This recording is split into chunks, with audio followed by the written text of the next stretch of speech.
Okay, so magandang umaga po muli sa ating lahat. Let me just show you my slides. Slideshow. All right, so heritage advocacies through Flores de Mayo festivals.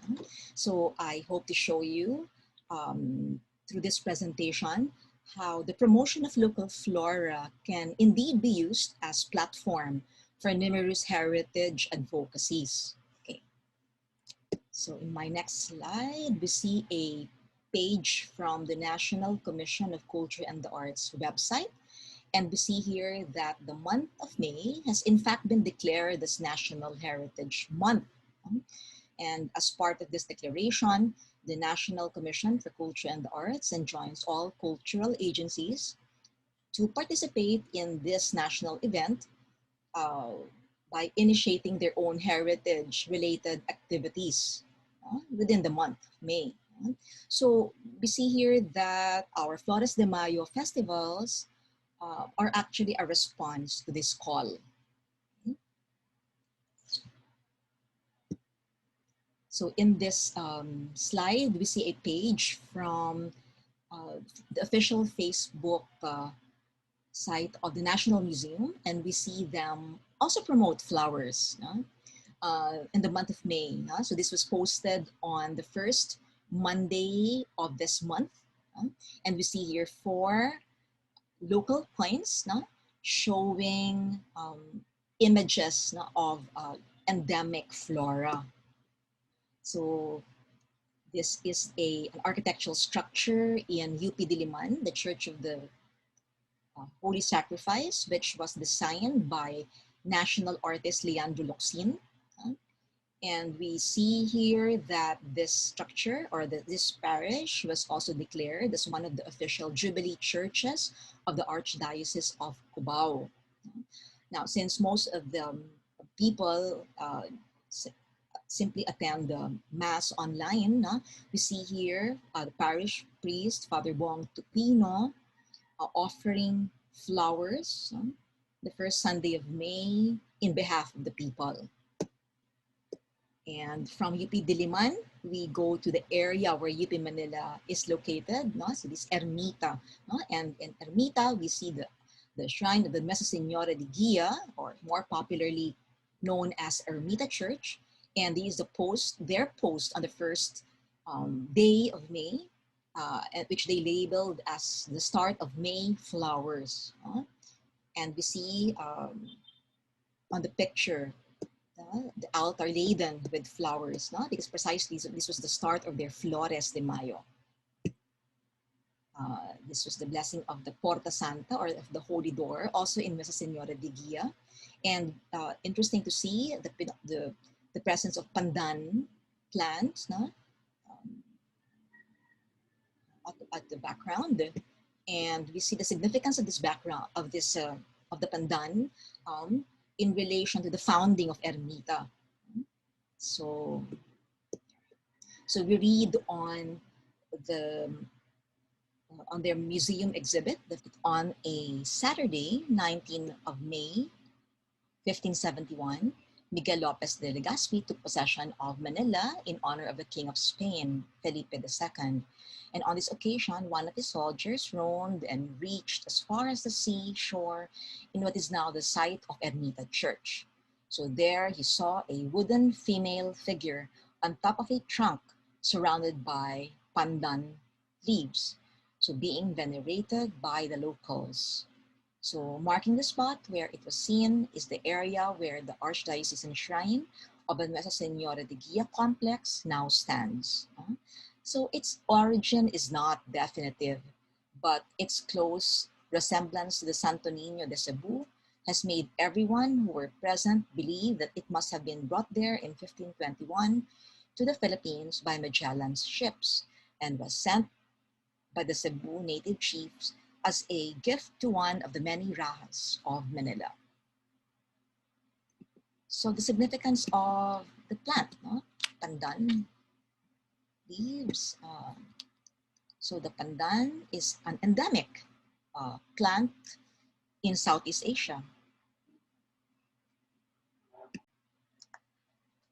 Okay, so this shows a slide from uh, the lecture by Dr. Jaime Galvez Tan. It's given during the UP Manila Quadricentennial Lecture Series. And this is a slide from his lecture wherein he discusses 3 medicinal plants described by Magellan's chronicler, Pigafetta, in 1521. So there was no mention of the Pandan plant in his lecture, but uh, we know for a fact that the Pandan is endemic to Southeast Asia and definitely thrived in Philippine soil even previous to 1521. So the Pandan has not been thoroughly studied, and so many of its health benefits are merely anecdotal. Its traditional applications, though, include joint pain relief and blood sugar management. The Royal Decree, 9 August 1578, um, the King of Spain declared Nuestra Senora de Guia as a sworn patroness of Manila by reason of the continual favors that the Blessed Virgin lavished on the city. She was referred to as the Nuestra Senora de Guia because of the assistance or guidance sailors received from her at sea. Since Spanish colonial times, she granted uh, abundant favors, particularly to ship navigators.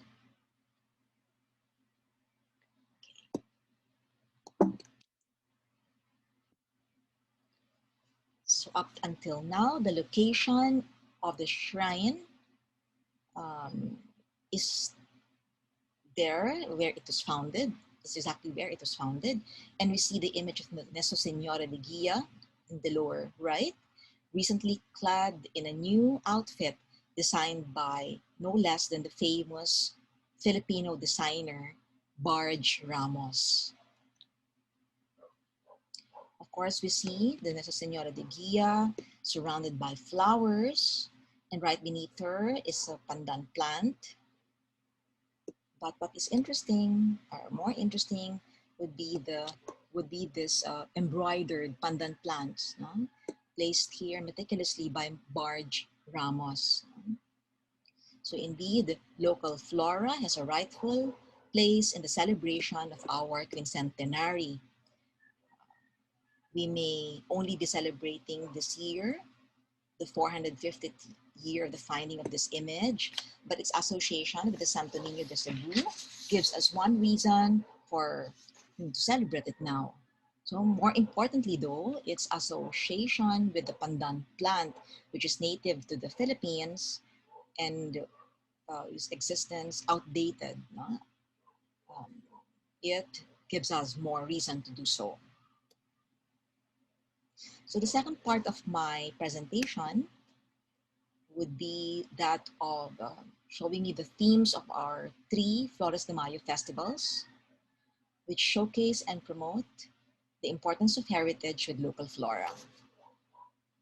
So the very first Flores de Mayo festival took place in 2018 with the theme of endemic flowers in the Philippines. So we see here an actual procession of endemic flowers on arches carried by some students in UP Manila. So the procession started from the oblation in the College of Arts and Sciences en route to the Centennial Oblation in front of the Philippine General Hospital. And from there, they proceeded to the, the PGH Chapel to sing some Marin songs. And from there to they proceed again, to the ophthalmology building. And the last stop was the Museum of the History of Ideas, no, where we had an exhibit of endemic flowers. So we had with us then Miss Bing Famoso, who eventually will found the Philippine Botanical Arts Society, no? And we will have her a second speaker for today's event. No? So this the festival, the first Flores de Mayo festival was covered by CNN Philippines in national broadcast.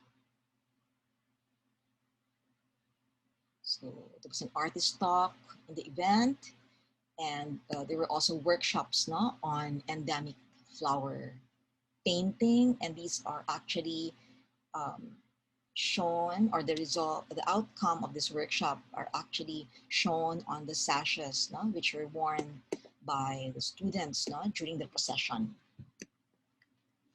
So this second Flores de Mayo festival was an advocacy for the Arroceros Park. So the so-called lung or last lung of Manila. So we conducted awareness talks, provided nooks in UP Manila where students could input their signature in support of the preservation of the Arroceros Park.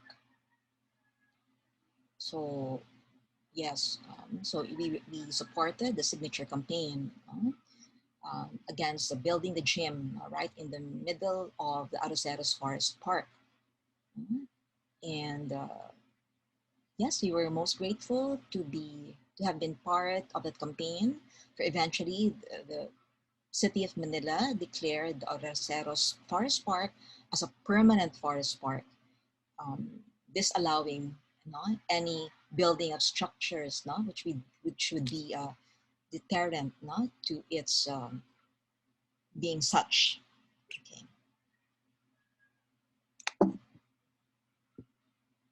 So yes, there was a ribbon cutting with the Arroceros Park representative, lectures on endemic and local flora.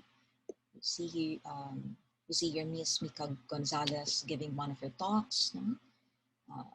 She happens to be also a member now of the Faura Project. During that year, or in the same festival, there was a Flores Photo y Faura photo contest.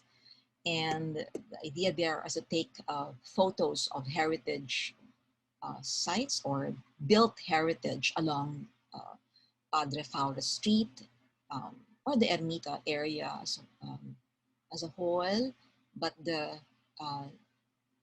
but with this unique instruction of taking those pictures from the vantage point of a flower, of a local flower. Yes, so that year we also got the support of the National Commission for Culture and the Arts, who enabled us to fly a guest from Tacloban, Professor Joyce Alegre. Okay. So this is also co-sponsored by the College of Arts and Sciences. Thank you for the venue once again. And you see here the Dean, Dean Estacio, and Professor Alice Adeva, our program chair. Tokens for our guests. Okay, so the third festival was supposed to have taken place last year, if not for the pandemic. And we wanted the theme to be healthy parks and healthy people, which was a global movement that harnesses the power of parks and public lands as a health resource. So it works to advance the fact that all parks, urban and wildlife, or wildland, are cornerstones of people's physical, mental, and spiritual health, social well-being, and sustainability of the planet. This was an outcome of the International Union for Conservation of Nature Conference 2014, which took place in Sydney. So this was the conclusion of the SAD conference.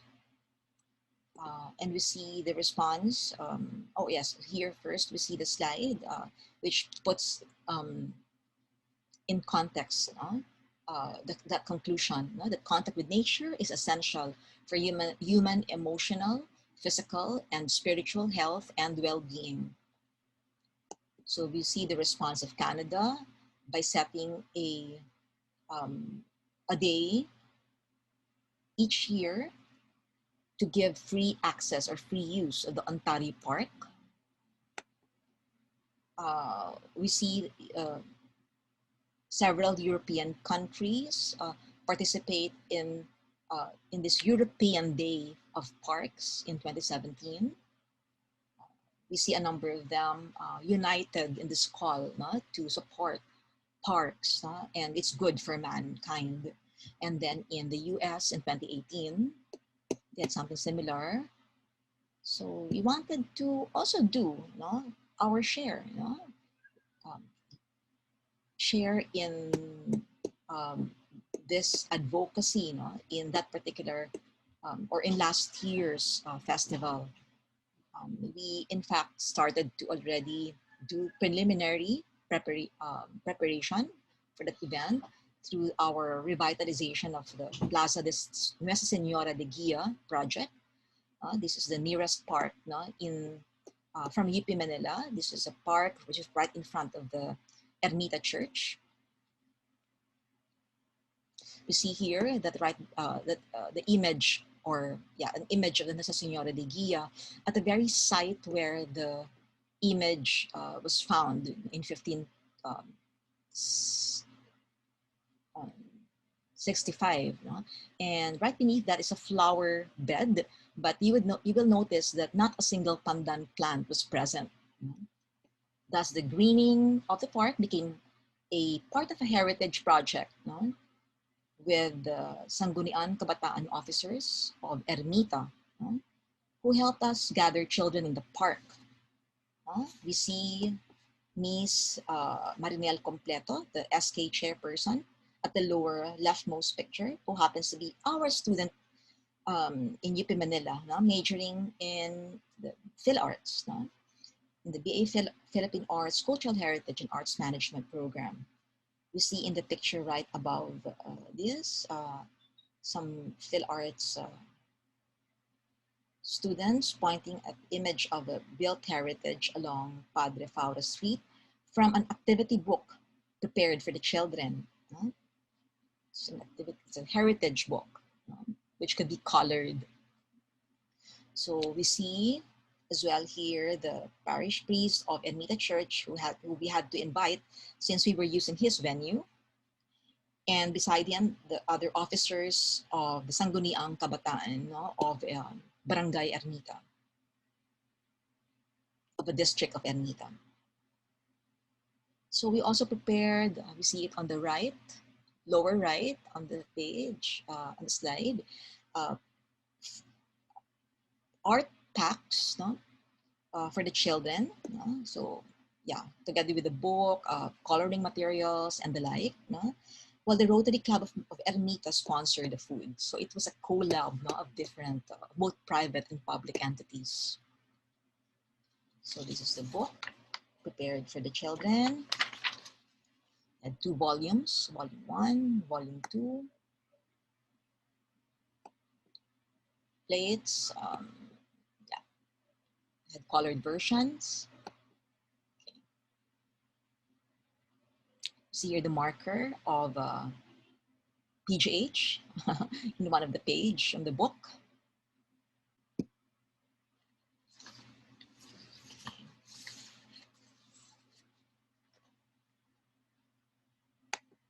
All right.